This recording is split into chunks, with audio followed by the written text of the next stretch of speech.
we are going to get started. So today we have a great session, marketing research that moves the needle. And I am Molly Heffernan, Director of Marketing for the Tory Burch Foundation. And this is the Small Business Webinar Series. The whole series is made possible by our sponsor, Campaign Monitor, a global technology company that specializes in email marketing. And they have helped make this entire series possible. And they make sure that this is entirely free to our community. We want to create great value, and we're happy to do it with them as our sponsor. Now, today is a very exciting topic. We are going to dig into market research, something that we've heard a lot from all of you about. So we have brought in the very best. We have Matt with us here today. He is the head of behavioral science at Frog and works at that intersection of technology and human behavior. A multi-exit entrepreneur, product expert, and also an author of the book, Start at the End, How to Build Products that Create Change. So we are in great hands today. We have Matt here with us, and we're going to have Matt take the lead in just a few minutes, but a couple of reminders for everybody. And if you've been on, you've heard me say this before. Use the chat box to show Matt all the love, all the encouragement possible today. Use the Q&A box to ask your questions. We don't want to miss anyone's questions. So please put them in the Q&A box. We're going to do our best to answer as many as we possibly can. And Matt's going to take it away, share his insights, and then we'll come back and go through all kinds of questions. So with that, Matt, I'm going to turn it over to you. I'm going to go off camera, and it's your show. Absolutely. So many great conversations already happening in the chat. I implore you, do continue that. Unfortunately, because of the setup, I can't see you all. And so the only way I know there's an audience there is if you talk to me. So Amy Q, I do know Anthony Penozo. He's my boss. Right? He and I are spending some time later this week to talk about behavioral science at Frog. I saw Laura, representing Oregon. I am a rural Oregon native, although I now live in New York City. Glad to be causing some trouble with you today. So I'll take a breath. It's a busy week. So my third talk of the day. A lot going on in the world. I'm carrying some stress. Probably you're carrying some stress. Just take a second, breathe. Just breathe it. Okay. So what are we going to talk about today? We're going to talk about market research, sort of, but we're going to do it from the perspective of behavioral science. So my name is Matt Waller. I'm currently the head of behavioral science at Frog. For those that don't know, Frog is a 50-year-old design consultancy, designed the original Mac and the Walkman and lots of things you've used in your everyday life. And as design evolved, they evolved. So they added digital design and other things. But what they realized is, hey, everything we build, just like everything you all build, is built to change behavior. That's why we make things in the world. The point of making things is to make the world different, right? And different in a really specific way. We want to change behavior. And so they asked me to come on board as the head of behavioral science. So what does behavioral science mean? Behavioral science means behavior as an outcome, right? Remember, I just said everything we build to change behavior. Come on, focus back on my face here, camera. Let's go. I don't need to be blurry. There we go. All right. Fine. Behavior is the outcome of everything that we do. Whether you are making gourmet cocktails, as I saw in there, or serving food, right? The point of food is to get people to eat it and smile and enjoy it. The point of cocktails is to get people to drink. These are interventions that change behavior. No matter what you're building it to change behavior. And the single best way I know to change behavior is to use the scientific method. Now, I don't mean we go read papers or books like Nudge, and then we just apply them to our businesses. That doesn't work, right? Because the lab is a very highly controlled environment, and the world is chaotic, right? Which is why we do research. We've got to do our own research in our own world to understand our context, not just apply something that you read in a book somewhere that someone else did in a different context. So it's the scientific method. It's not, by the way, because I'm dogmatic about science. It's just science is the closest thing I have to magic. If I could snap my fingers and make your businesses succeed, I'd do that. But I don't know how to do that, so I have to teach you science instead. All right, so we're going to talk a little bit about market research today. When we talk about behavioral science, when we talk about changing behavior, we generally talk about 4 phases: strategy, insights, design, and then some sort of testing, pilot testing. We got to make sure that things work. But this is a very formal way of understanding it. My favorite informal way of understanding it is science fiction. Who's a science fiction fan? Give a science fiction recommendation in the chat. See, I told you, you have to keep going in the chat. Otherwise, I'm not going to know that you're there. Everything all of you are authors of science fiction. What do I mean by that? Well, you all want a fictional world, right? If you wanted the world that existed, you could just stop now. We have it right now. Stop now. You have the world that exists. You don't have to do anything. The whole reason that you're doing things is because you want a world that is in fact fictional, that does not yet exist. So that's where we have to start. We have to start before we do any market research. We have to articulate what we want to change. And we need to articulate it in a very specific way. We need to articulate the behavior that we want to see from people in the world. And that can be internal to our company. Hey, what do I want my employees to do? Right? It can also be external to our company. Hey, what do I want customers or other kinds of people in the world to do, right? Partners to do, et cetera. So we're going to write what we call a behavioral statement. A behavioral statement is a formalized articulation of the world that we want. Now, before we do that, though, let's talk through the rest of the process. Once we know where we want to go, well, we have to understand the world that we have today, right? This is what we're going to do in market research. It's that understanding of the world we have it today. But we can't do that until we know where we want to go, because we're trying to find out something very specific about the world we have today. Really, we're trying to find two things. One, if this other world is attractive, like why? Why is this a better world? Why is this a world that other people want to live in, right? We sometimes refer to those as promoting pressures. When we make them stronger, they make a behavior more likely. And we'll talk about some different pressures in a bit. The other thing we're looking for is, well, if this world is attractive, if there's a reason to live in this world where I'm, eating, let's see, what can I got to pick out your actual thing, where I'm eating Dwayne's food every day, right? Because he owns a meal prep business, right? So there's a world where everybody eats Dwayne's food every day. It sounds delicious, so there's reasons to do it. But then there are these other things. There are these inhibiting pressures, right? What are inhibiting pressures? Well, they're the things that keep us from living in that world. If it is attractive, why don't we already live there? So when we do market research, what we're trying to understand is, why would anyone want to live in an alternative world, the world we want? And then why aren't they already living in that world? What are those inhibiting pressures that press against that behavior? Once we do that, we're then going to design something to intervene, and we're going to pilot that intervention. We'll talk briefly about that later, but we're not going to talk in depth today, just given the amount of time that we have. Sound good? All right, let's cause some trouble. So I'm going to put in the chat, right, a little format for something called a behavioral statement. We have to articulate the world we want, right? The world we want. Our behavioral statement is just it's like a Mad Lib, right, that you can use to curate your conversation with yourself about where you want to go. So it starts with the target audience. And let's use my canonical favorite for this particular activity, which is Uber. I want to point out, this is not an endorsement of Uber. Travis is a fucking sexist, and I hope he loses all of his money. However, they are a really good example of a behavioral statement. Who is Uber for? What is the target audience for Uber? I can't see you and I can't talk to you, so you have to use that magical chat box. Typey. Drivers. Uber is for drivers, sort of, right? It's one half of it is that it is for drivers. I will willingly acknowledge that is in fact true. People, passengers. I love it. Drunk people. It's true. It's for drunk people. It's for people. Now, this is pretty unusual. I used to be the head of Microsoft Ventures here in New York. Startups would pitch me all the time.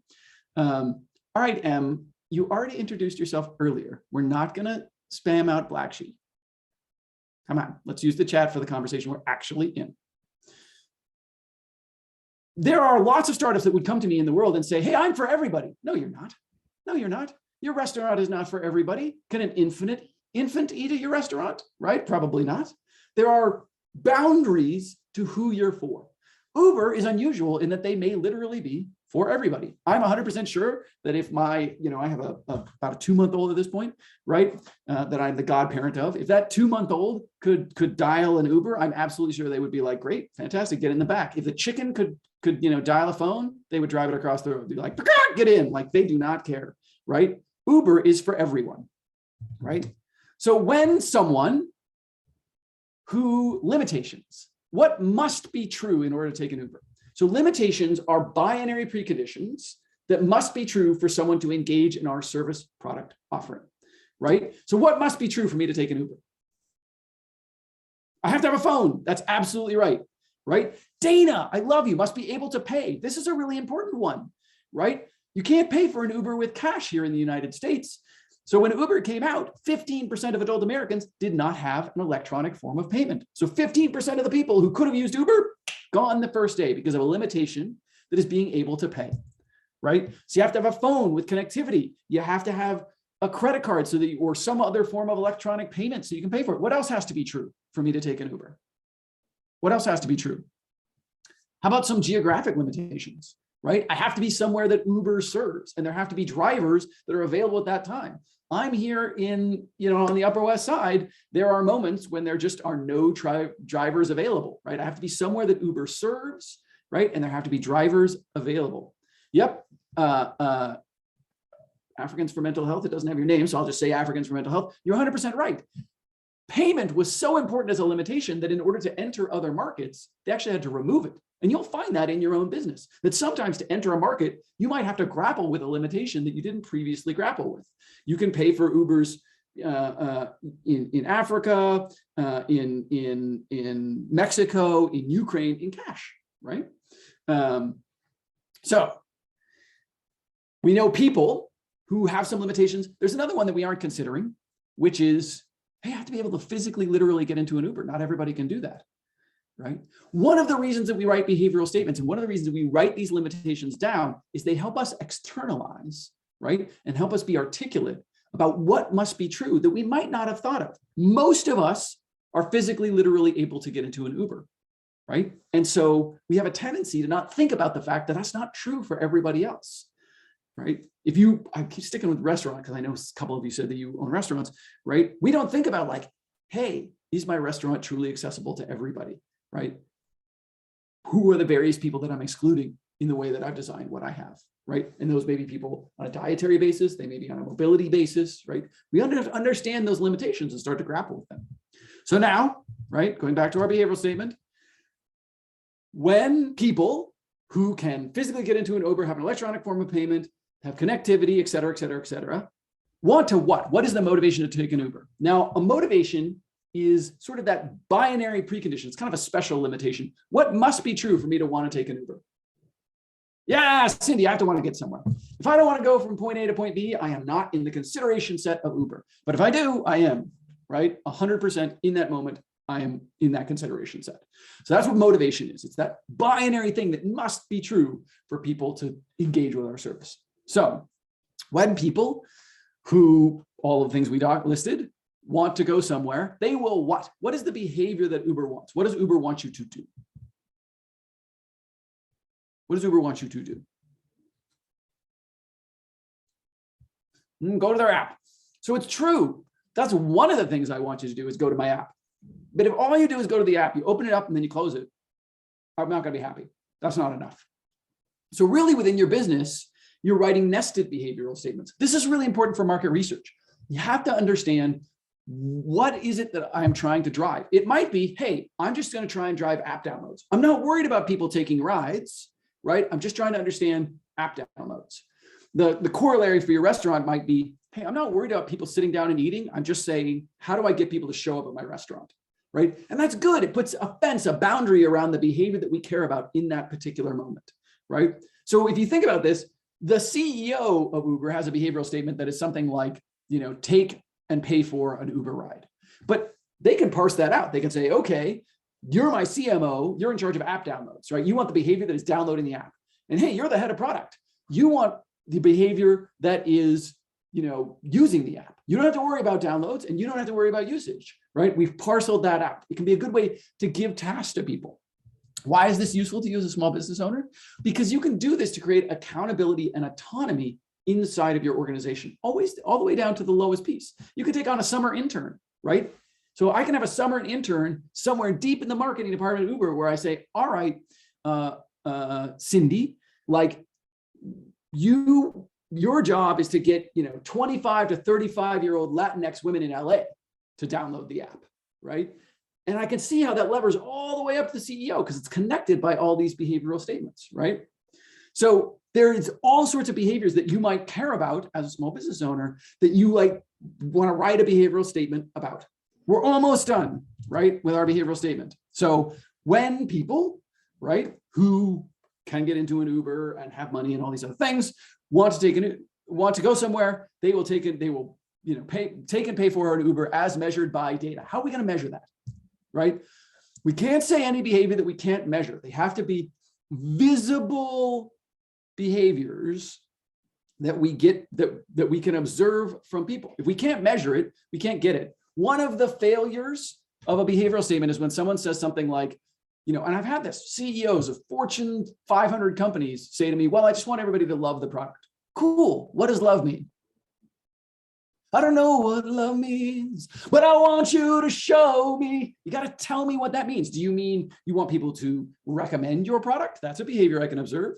Do you mean you want people to use your product, buy your product, right? Say nice things about it online. All of those are different potential instantiations of the word love, but they all mean really different things. And we're going to go do a different set of research to understand them, right? And so we have to be clear about what we want. NPS is a terrible measure as an example, right? NPS, Net Promoter Score. You've all had this. We ask you a question where we're like, would you recommend this service to your friend, right? That is NPS. And then you rate it 0 to 10 and you subtract some numbers. That's a terrible score. That's not a behavior, right? I'm not observing you actually recommending it to your friend. I'm just asking you a weird survey question.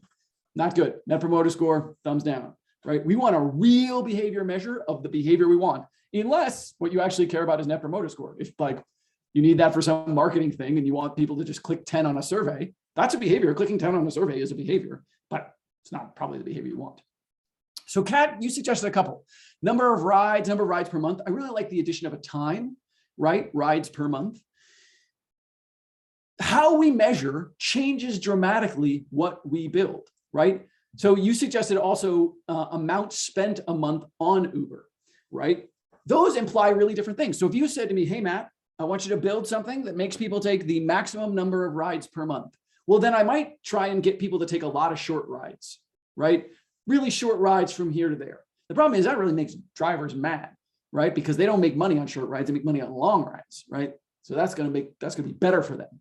So I might lose all my drivers if I do number of rides per month. Dollars spent a month on Uber, that's a pretty good one, right? Because that says, hey, I can get people to take short rides, I can get people to take long rides, I have some flexibility in the tactics. What I really care about is amount of money. All right, so how are we doing? Thumbs up, you gotta give me a little emoji love or something here. You feeling good? All right, Alicia's happy. You gotta write a behavioral statement. We can't do any research if we don't know where we wanna go, right? And the reason that you might look at my behavioral statement and go, man, it's a little picky uni there, Matt. You're getting a little bit specific. I hear you. But remember, your business is a journey, right? And so, if you start out just 1% misaligned, it doesn't seem like a big deal. You just kind of shrug your shoulders and you're like, it's okay. I'm 1% misaligned. But here's the problem. What happens when you start 1% misaligned? Well, as you go on your journey, then you're going to drift. You're going to drift. You're going to drift and drift and drift and drift and drift. Because 1% isn't 1% for long. It keeps growing and growing and growing. If you have co-founders, we see this all the time, right? You start misaligned, and then as you get farther into your journey, you go, wow, we really, really, really were not going to the same location. And that could be really hard. We're not rowing in the same direction. Something like a behavioral statement could be really useful for getting your team aligned around what you want to do. All right. So now we've written our behavioral statement. I promise I'll talk about market research at some point. We've written our behavioral statement. We now have to understand two really important things, right? Does anybody remember what those are, right? It's the promoting pressure, right? What are the things that make that behavior more likely in the world? What are the things that make it more likely that people will take an Uber? And inhibiting pressure, what makes it less likely that people will take an Uber in the world, right? Those are pushing against each other. And so what we actually have is two viable paths to changing behavior. We can strengthen promoting pressures, right? I can make taking an Uber more attractive. Or I can weaken inhibiting pressures. I can make it easier to take an Uber. Uber is unique among companies because they actually did the inhibiting piece, right? They're not like, Uber started in the black car space. And so when you think about black cars, right, there were other companies in the black car space at the time. There was a lovely one called Silver Car. And their basically value proposition was, well, instead of a sort of a beat up old black sedan, it'll be a silver Audi, right? Cool, they failed. Why? Well, because who really cares if it's a silver Audi or a black car? That's not the dominant reason I'm doing this thing. If you think about Uber, right, their entire product is built around reducing inhibiting pressures. It's not better than a black car. Now I'm riding in the back of some guy's Tercel, right? Like the promoting pressures are very, very, they're worse. It is a worse experience, but it is more convenient, cheaper, on demand, right? They've lowered all of those inhibiting pressures. I can get these things, right, that I previously couldn't get.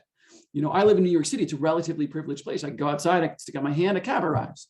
That's not true in San Francisco, where Uber was born. You had to call a cab. There weren't lots of cabs just cruising around. So it was this reduction in inhibiting pressure that was really key for them. This is not just in your product. This is also in your marketing. Think about the marketing that Uber sends to you, right? Every once in a while, they'll do something to increase promoting pressure, right? They'll go, today it has puppies or ice cream, or it's a Lamborghini or something, right? They have these occasional promotions. But what is the dominant thing that they send you in marketing? Well, I have the emails from the early days. It's cheaper than it was before, right? We've reduced rates. That's lowering and inhibiting pressure. Cheap doesn't make me want to do something more than I did before. It just makes it easier for me to do. We now have more drivers on the road than before, so you won't have to wait. Great, lowered inhibiting pressure. We can now go somewhere that you couldn't go before, right? Like all of those things are about lowering and inhibiting pressure. They don't make me want to take an Uber. They just get rid of all the reasons that I don't take Ubers everywhere all the time, right? So now what are we going to do? Well, we have to go address some of those promoting and inhibiting pressures. We got to research them. So we're going to look at 5 really specific types of people, right? When we go do market research. Always, never, sometimes, started, stopped. Always, never, sometimes, started, stopped. So I'll put those in the chat so that you have them. Always, never, sometimes, started, stopped. We can only do this after we've written a behavioral statement, because we have to know what behavior we want, right? And the lovely thing about these is that they are mutually exclusive and collectively exhaustive. What do I mean by that? I mean, everybody in the world fits into one of those categories. Let's take, since we saw meal kits earlier, I'm going to take the meal kit business. There are people who always order meal kits, never order meal kits, go on and off meal kit ordering, right? Sometimes they're on a plan, sometimes they aren't. People who didn't used to, but recently started, and people who used to, but recently stopped, right? We want to go find and talk to and observe those 5 kinds of people, right? All 5 of those categories. What are we doing when we're observing them? And I'm going to talk about techniques about how to observe them later on. What are we doing when we're trying to observe them? What we're trying to get out of that is those competing pressures, those promoting and inhibiting pressures. So let's take Molly and, host and panelists. And you can't see anything I said? Oh, for heaven's sakes. This whole time. That's terrible. There we go. There's the behavioral statement. I apologize. Thank you for calling that out, Cindy, bravely. See, we were all wallowing in collective ignorance, right? Collective ignorance is what happens when we don't speak up. We got to speak up. Tell me if you can't, if I'm not doing the thing. All right. So there is a behavioral statement. Does everyone see the behavioral statement now? Yes? No? Maybe? Yes. Okay, great. So always, never, sometimes, started, stopped. Always, never, sometimes, started, stopped. Always, never, sometimes, started, stopped. By the way, I will make sure that afterwards you get all of this material. Do not worry. All right. So no, still not coming up. Yes for some, no for others. Well, I will keep going and we will sort out the technical things, and I will make sure that we follow up to all of you with all of these things. Ta-da! Ooh, Tory Burch said it. They're much more powerful than I am. Okay. Always, never, sometimes, started, stopped. So everybody in the world fits into one of those categories, right? Now, what are we trying to do when we're observing these people? Think about 2 hypothetical worlds. Let's say Laura never gets meal kits. She's a never. Ooh, I'm a co-host now. Look at this. I've been promoted. Look at that. Laura is a never. She never gets meal kits, right? Viviana is an always. Well, that might be due to promoting pressure. So maybe Viviana just thinks the food in these meal kits is delicious, and Laura just doesn't find it that attractive, right? It's just not those things. Maybe Viviana is a sort of gourmand. She loves food, right? She has a stronger existing promoting pressure towards eating delicious things, right? And Laura's like me. She's like, food is fuel. Off I go, right? She doesn't have that. Okay, cool. That's a difference in promoting pressure, right? So the difference between the always and the never might be promoting pressure, but it could be inhibiting pressure, right? Maybe the difference is they both think food is delicious. They both really, really, really, yes, there is no shared screen. It's just me. Just me. Sorry. I don't do slides. No fun. Maybe they both really love food. Maybe they both have high promoting pressures. They think that food is delicious. But it turns out that Viviana has more money than Laura does. So she has lower inhibiting pressures. Cost is not a big of a deal for those things. Maybe Laura loves that food, but she has food allergies. And so she can't access the food. That's an inhibiting pressure. And Viviana doesn't have those. We don't know if the problem between the always and the nevers is about promoting pressures, difference in the desire for people towards the thing, or inhibiting pressures, the things that keep them from acting on that desire, until we go out and do market research. So when we do market research, that's actually what we're looking for, right? What we're trying to understand is, what are the pressures that put people in an always, never, sometimes, started, stopped bucket, right? Let me give you examples of how this differs from traditional market research. So traditionally, for example, you might say, well, I'm going to go out and look at gender. I'm going to look at how men and women look at this differently. We don't start with those things. Instead, they emerge from those categories. So I might say, oh, I've noticed that women are more likely to do this than men are, right? Women are more likely to be in the always and men are more likely to be in the never. Cool. Then I'm going to go try and figure out why that is, what those pressures are. But that's not about men and women. It's about some pressures that are true because of gender, right? Does that make sense? And so we don't start with these demographic investigations. We start with always, never, sometimes, started, stopped. Now, what are we going to do with those always, never, sometimes, started, stopped? How do we go find this in the world? Well, we want a table of truth, right? How do we make a table stable? Well, we put the legs far apart. So if we only do one thing, we can think that we know what's going on, right? But then our table is very tippy, right? And we can't really build anything on top of it. We can't build on a stable table unless its legs are far apart. So we want to triangulate our information, right? And we want to do that using different methodologies. So let's talk about some methodologies for how we can do market research. So one of these of market research is observation, or what we sometimes call qualitative interviewing, right? So we're going to go actually watch people engage with our services in a naturalistic setting. We also can talk to them, right? We can talk to them. So I can say, okay, Molly, let's talk about, how often do you get a meal kit? Well, sometimes I've subscribed in the past, but sometimes I do and sometimes I don't. Okay, great. You're in the sometimes category. Let's talk about that. Can you now notice what I'm going to do with this question, right? I'm going to ask about the behavior, not the cognition, not the emotion, but the behavior. What are they doing? So sometimes you are and sometimes you aren't. Can you tell me about the last time you decided to subscribe, right? And so maybe Molly says, oh, I got this card in the mail and I got a discount code and blah, blah, blah. Oh, okay, I'm hearing a couple of things. The card was a trigger. There might've been some promoting pressure. She said, oh, but the thing was really the discount code. Okay, we reduced that inhibiting pressure. We made it cheap, right? Okay. But then Molly, you were on it. How long were you on it? She's 6-8 weeks. Okay. And then you stopped being on it. What happened? Well, I didn't really like the food that much. And I found myself at the end of the week having a bunch of the leftover meals. Oh, right.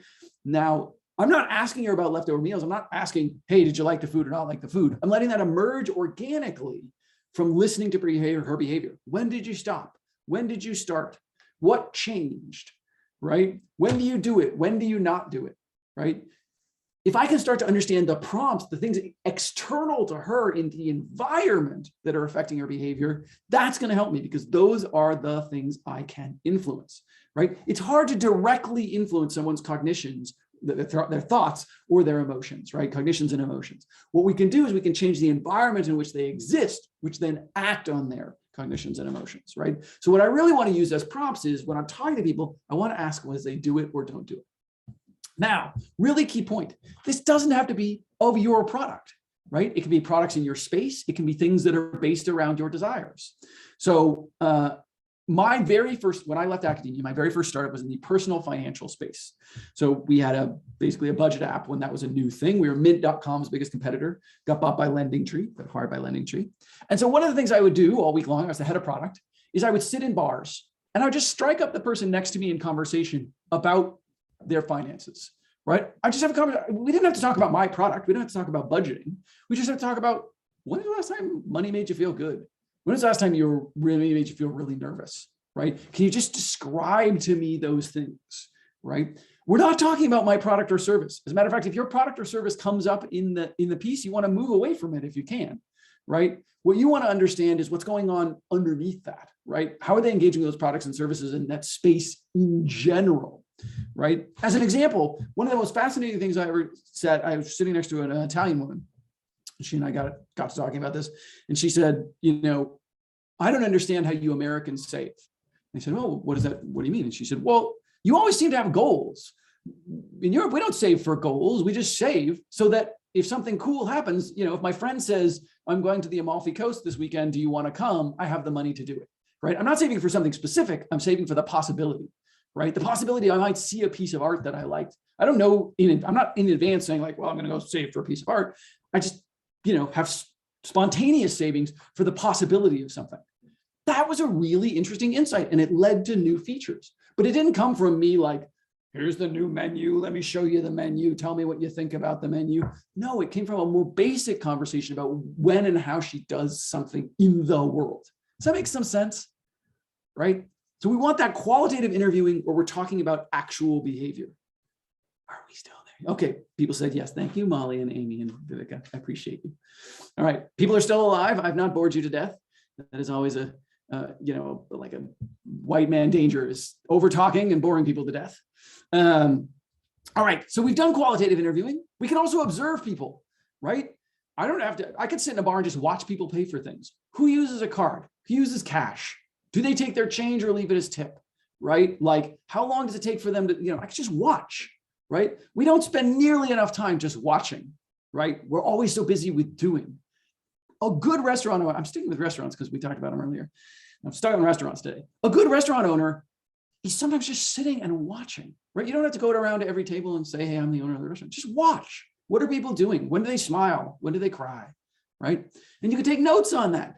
We can also turn that into quantitative data, right? Remember, because we want a table of truth, right? It's not just how we observe, it's also data. Now, sometimes we look at data and we think, yes, that's for big companies, the Microsofts, the SAPs of the world. No, that's for you. We use data all the time, every day, right? We use data all the time. We just may not think of it that way, right? We can go get data. We can do surveying, right? And there are great tools for that. I'll put a plugin for Pollfish, which is one that I love. It lets you run very, very quick, cheap surveys in the world, right? So it's a good way to test really basic things. It costs about $1 an answer, so it's really, really cheap. You could do surveying. Be careful, you have to be careful when a lot of people do surveying, but they like blast out on their social media and stuff. Cool, but you're only talking to the people who are already talking to you. And that's a danger, right? You're only talking to the people who always or sometimes engage with you, right? You're not talking to the nevers. One of the most important things that you can do is go talk to people who you haven't seen in a while, who've left your service. You need those stopped people, right? I need the people who used to come to my restaurant, but don't anymore, right? Because if you just talk to the people that are coming, well, then you create this echo chamber, right? Where you're just getting confirmatory evidence. Everything you do is great, right? You're just going to capture the same people. You need new customers, right? And you need to recapture those old customers. So you have to be talking to them. You have to be talking to those people who have left, right? It's like employees. The most important employee that you can talk to is the one who quit, right? Because if you know why they quit, you can decide what you might want to change to retain people in the future. So it's that you have to go out that way to people. So it could be surveys. It could also be other kinds of data, right? Any of your, however you're taking in cash, whether you're, using a credit card processor or whatever, all of them will give you your data, right? They all have at least some data capabilities. So that you can start to see, hey, what are the demographics of the people who are coming? What can I learn from those things? And you want to use those in concert, right, with the qualitative. So let me give you an example. I'm stuck on this restaurant example today. Let's say I notice, it really, when I was talking to some of the people and observing, I noticed there really seemed to be, I get a lot more female customers than I do male customers. Cool. I think that's true. It's a qualitative observation, but now I need to confirm it using data, right? Because I want a different leg on the table to tell me if I'm right. So let's keep track, right? For a day, I'm just going to ask the hostess as you come in, just put a little check for every woman, a little check for every man, right? Every check for a couple or something. I don't know. Let's just gather some data, or I can do that, right? I can look at my credit card receipts, and usually credit card processors will give you some demographic data about the people who are shopping with you. You want that confirmatory evidence, right? You want to take a hypothesis that you saw in one, and it can go the other way. So maybe you look at your data and you see, wow, right? The average bill size is $20, right? But then I've got these people that are 60 and I've got these people that are 5, right? These sort of edge cases. All right, I'm going to go, I kind of wonder if these are people who are, staying for long periods of time, and these people who are going for really quick to-go food. Well, now I've formed a hypothesis based on my data. I'm going to go look in the world. I'm going to observe and see, does it confirm that, right? Do I see that piece? Nicole, they've asked me not to take questions in the chat because I would just get overwhelmed. So there is a Q&A function, I think, that you can put that in. It's an excellent question and I want to answer it. And I will try and wrap up quickly so we can have more time for questions. But I will get to it later on.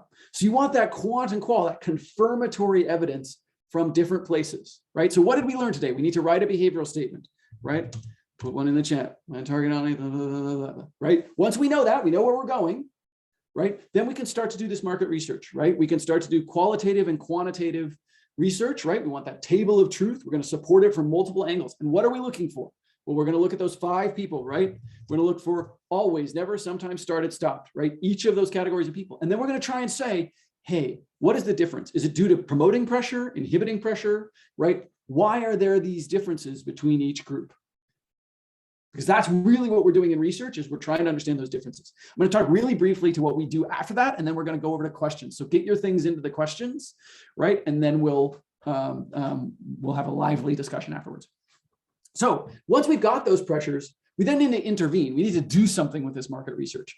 This is one of the problems, right? We have this sort of terrible reoccurrent problem in business where we go do a bunch of research and then we say, cool, now I know stuff. And then we throw it all away and we go brainstorm.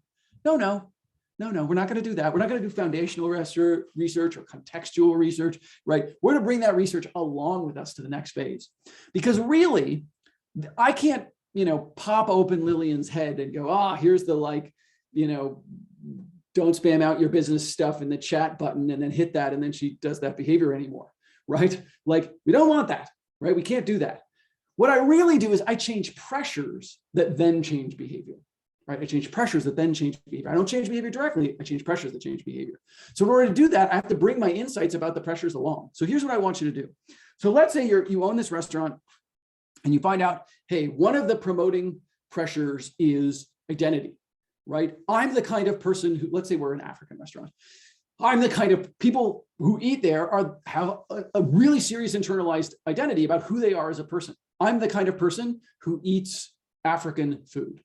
Cool. What are all of the things that I can do that would ramp up the African identity, right? That African identity pressure, right? Can I appeal to African communities? Can I teach people African language? Like, what can I do to ramp all that up? What are all the interventions, right? Notice I'm not trying to say, well, what are all the things I can do to get somebody to come to my restaurant, right? I'm not saying, well, how do I change the behavior? I'm saying, how do I change this very, very, very, very, very specific promoting or inhibiting pressure, right? Maybe, all right, let's take identity, because identity is one of the most powerful pressures, I think. Let's take inhibiting pressure. Hey, I'm not the kind of person, I'm not the kind of person who tries ethnic food, right? It's really core to my, I don't really, I don't like, my son uses the word spicy for things that are not spicy. And what he really means is any food that tastes like something, right?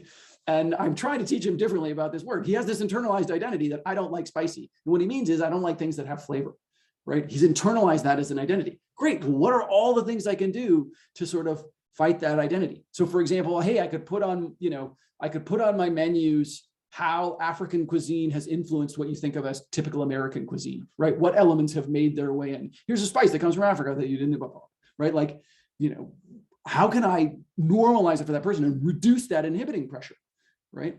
Again, notice that I'm not saying, how am I going to change the behavior? How do I get people to show up at my restaurant? All I'm doing is saying, how do I directly affect that behavior that's coming over from that research? And then I'm going to try it. I got to pilot it. I'm not going to make the beautiful laminated version of this thing. I'm going to make the scrappy printed on my LaserJet version of this thing, see if it works. And then if it works, I'm going to get a graphic designer. I'm going to make it pretty and I'm going to laminate it and make it big and stuff, right? I got to try stuff small, right?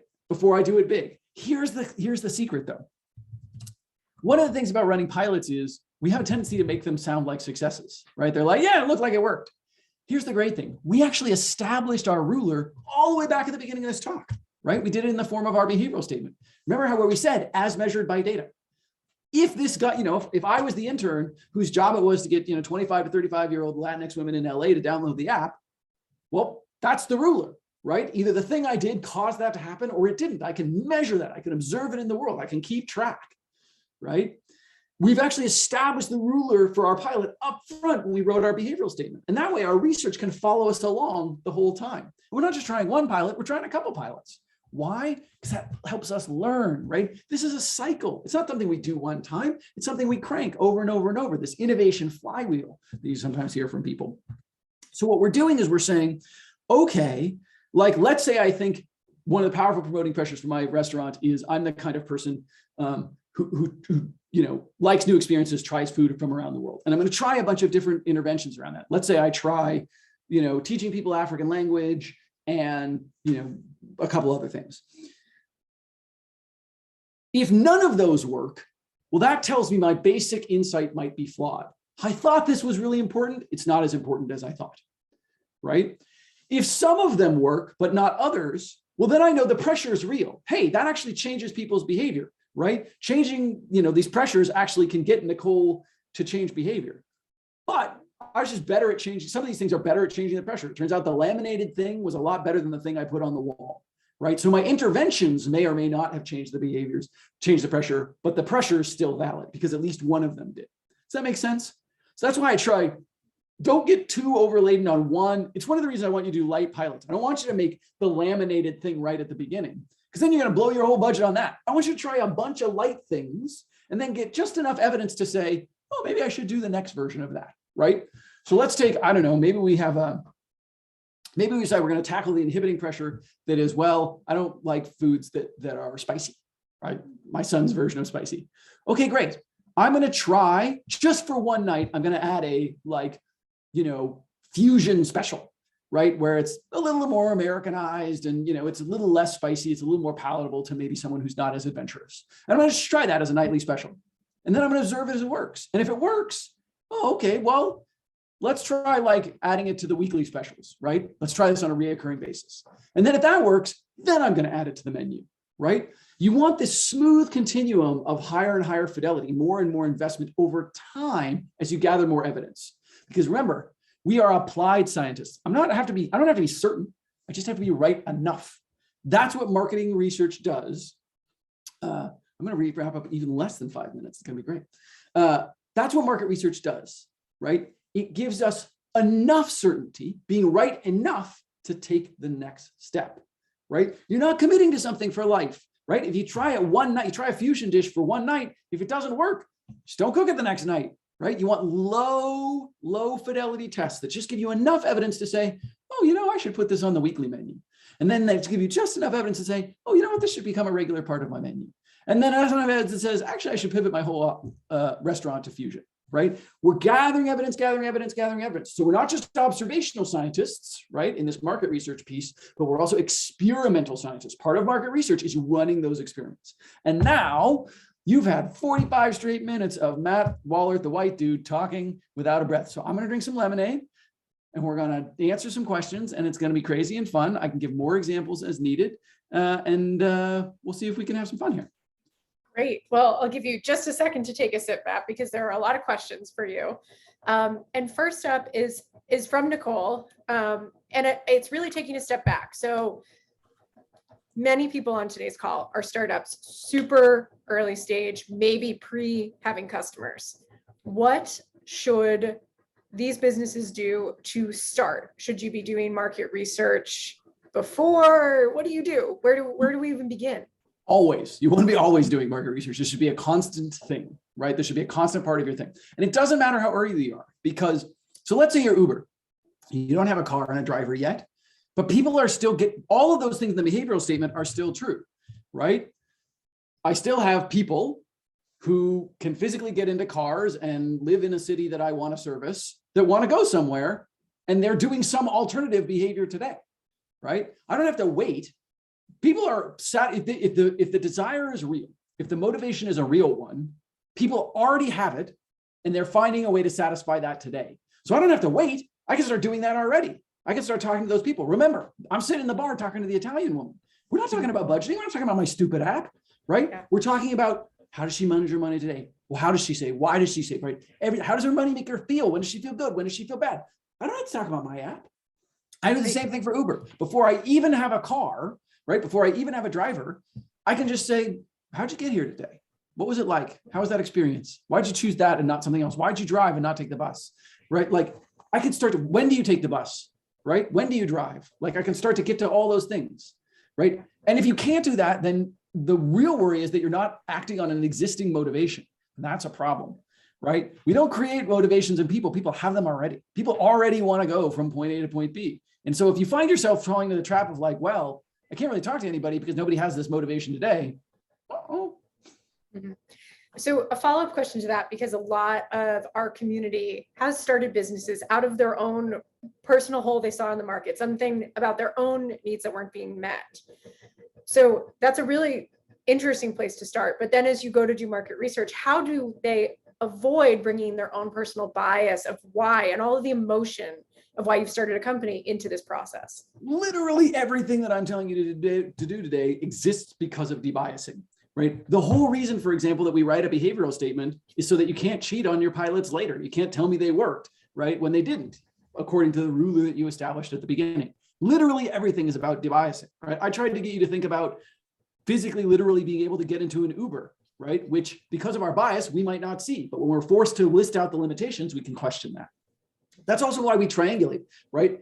I don't want it just in qualitative observation, which I can easily manipulate through my terrible mind, right? My mind has all these filters. We have something called the confirmation bias, where my brain literally filters what I see and the evidence that I gather in the world to confirm the beliefs I already have, right? Your brain does that. It's tricky like that. You know, my favorite example is like, redheads have bad tempers. Well, you remember every time that a redhead had a good bad temper, and you ignored all the times that, you know, black-haired dudes also had bad tempers, right? Your brain is manipulating that evidence because it wants to confirm that belief. So the reason that we formalize this, we write a behavioral statement, we literally write out the promoting and inhibiting pressures, right? I want you to draw an up arrow and draw a down arrow and write those down. Because if you turn out, hey, I'm just writing all promoting pressures, shit, there's a whole other side here I've missed. I need to go after that. All of this is about debiasing. That's why we use quant and qual data together, right? Because if I can see it from multiple angles, it's more likely to be true.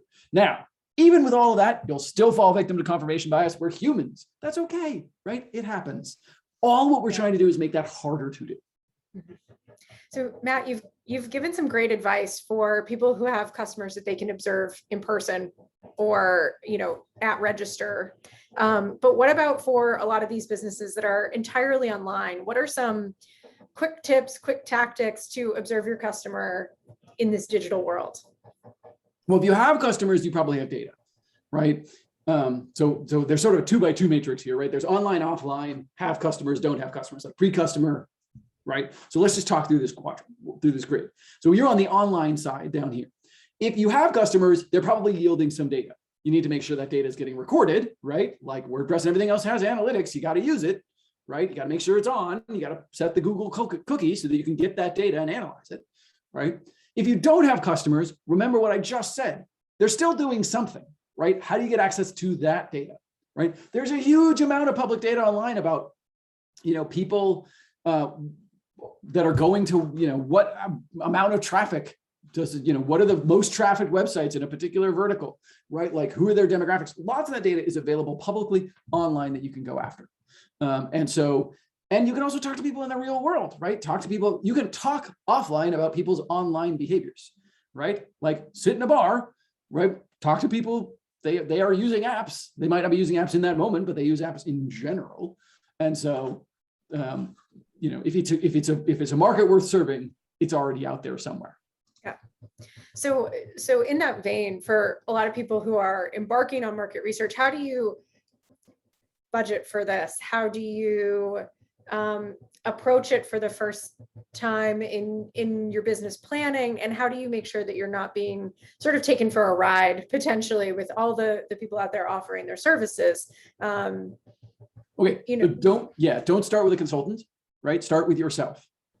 This is the every startup makes this mistake, right?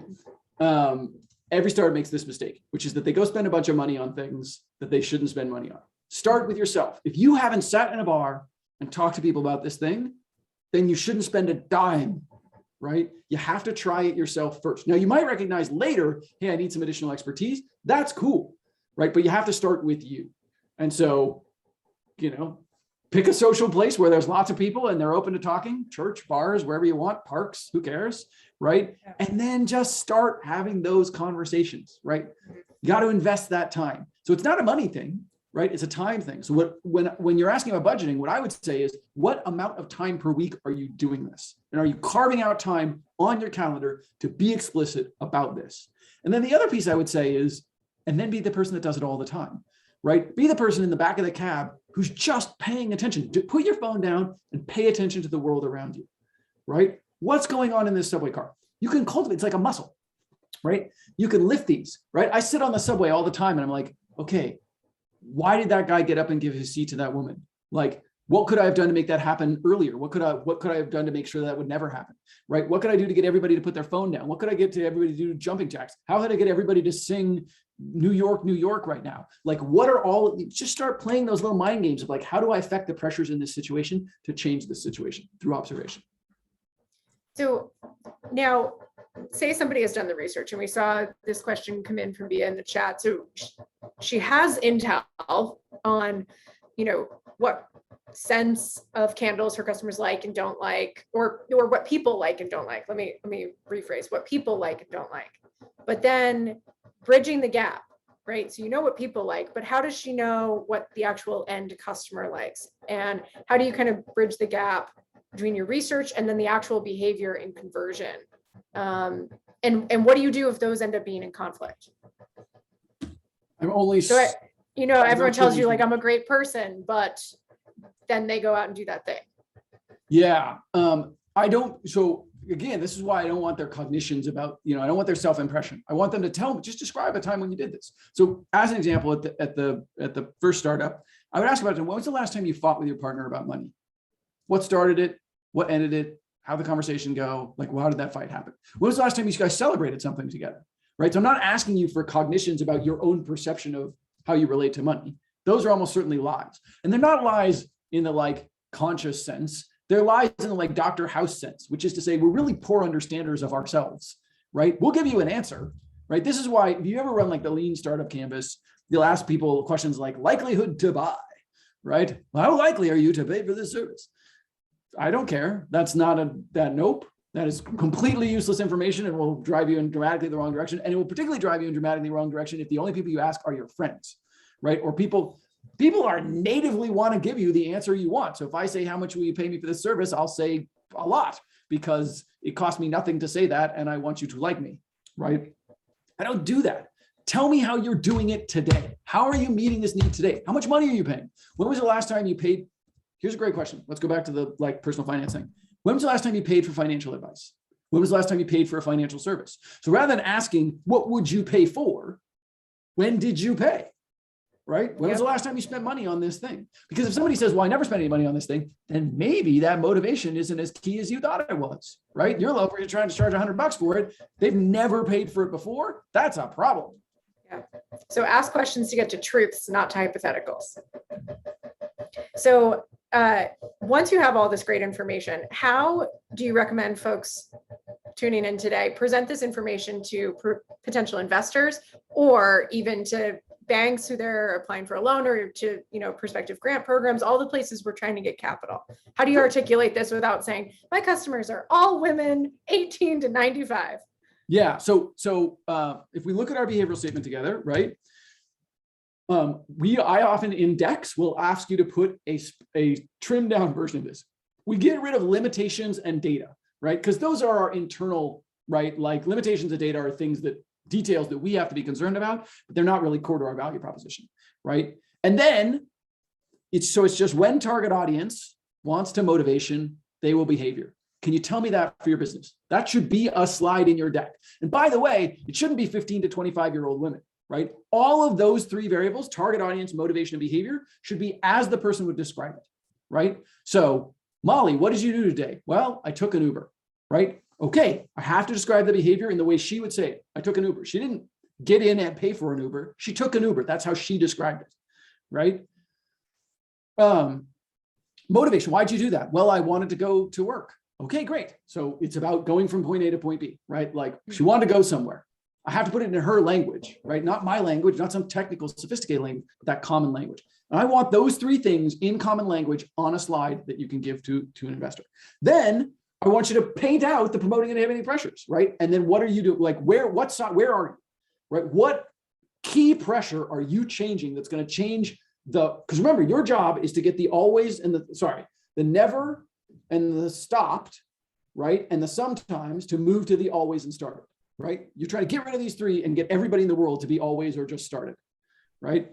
So tell me how you're going to do that. What pressure are you changing that changes everybody from these three categories into those two categories? And what evidence do you have that it'll work, right? What pilot did you run?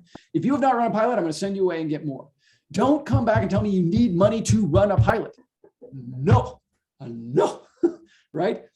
It could be the world's sketchiest pilot, right? It could be you in a bar, like doing this, the total, like, the most shoestring way, but show me some evidence that you've tried, right? And that you have some evidence that it'll work. Yeah. All right, I'm going to sneak one question in before I take it back and do some reminders and tips to the group here. So Alicia asked, and tons of people are service-based companies. Any special consideration if you are a service-based business, you're potentially B2B, and it's not you in a bar watching people? But it is you in a bar watching people. It might be you in the bar at a conference for that thing, but it is you in a bar. There is always humans on the other side of that thing, right? I used to work chief behavioral officer at Clover Health. Yeah, I needed to get patients to do things. I also need to get doctors to do things. I need to get other insurance companies to do things. Great. Those are people. A doctor is a person. Treat them as a person, right? There is always someone on the other end of that thing. That's why we use behavioral statements, because it forces you to say that an individual person is going to do a thing, right? When I sell a B2B service to somebody, I'm trying to get someone on the other side of that transaction to do something, and often more than one someone. I'm trying to get this person to buy it. I'm trying to get these people to use it. I'm going to treat these people to consume it, right? Consume the usage. Like that's why we write our behavioral statements, right? And you might need more than one. Yep. Mm-hmm. Yep. We all cannot forget that people are on the decision-making end regardless.